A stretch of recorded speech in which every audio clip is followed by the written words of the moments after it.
বাবা আমি তো রোজা আছি, তুমি আমাকে দিয়ে কাজ করাচ্ছ কেন? রায়হান, ওই যে অফিসটা দেখছিস, ওই অফিসের ম্যাডাম বাচ্চাদের খুব ভালোবাসে। তুই একটা কাজ কর, ওই অফিসে ঢুকে ম্যাডামকে অজ্ঞান করে ফেলবি, তারপর আমরা দুজন মিলে অফিসে লুট করব। না বাবা আমি পারবো না। 1 লক্ষ টাকা পাঠিয়ে দিয়েছি, কেন পারবি না? রাখো, একটু পরে আমি ফোন দিচ্ছি। হ্যাঁ আমি রাজি করব। এই থামো, তুমি ওকে মারছো কেন? আজ থেকে কাজ করে টাকা ইনকাম করবি। ও তো ছোট ছেলে, ও কিভাবে কাজ করবে? ম্যাডাম, ও খুব বেয়াদব হয়েছে। না না, এত ছোট ছেলে দিয়ে কাজ করানো যাবে না। বাবা তুমি এদিকে আসো, চলো আমার সাথে। বাবা তোমার নাম কি? আ আ আ তুমি কথা বলতে পারো না? উম, উম, উম। তোমার এই দুনিয়াতে কেউ নেই?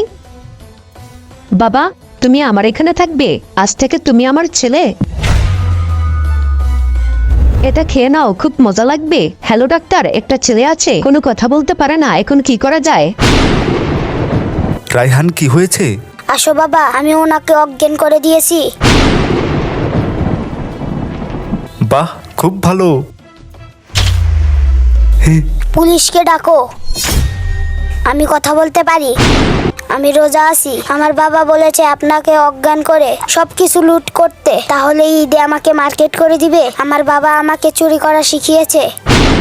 তুমি কেমন বাবা, ছেলেকে চুরি করা শিখিয়েছো? ভিডিওটি ভালো লাগলে চ্যানেলটিকে সাবস্ক্রাইব করে একটা লাইক দিয়ে দাও।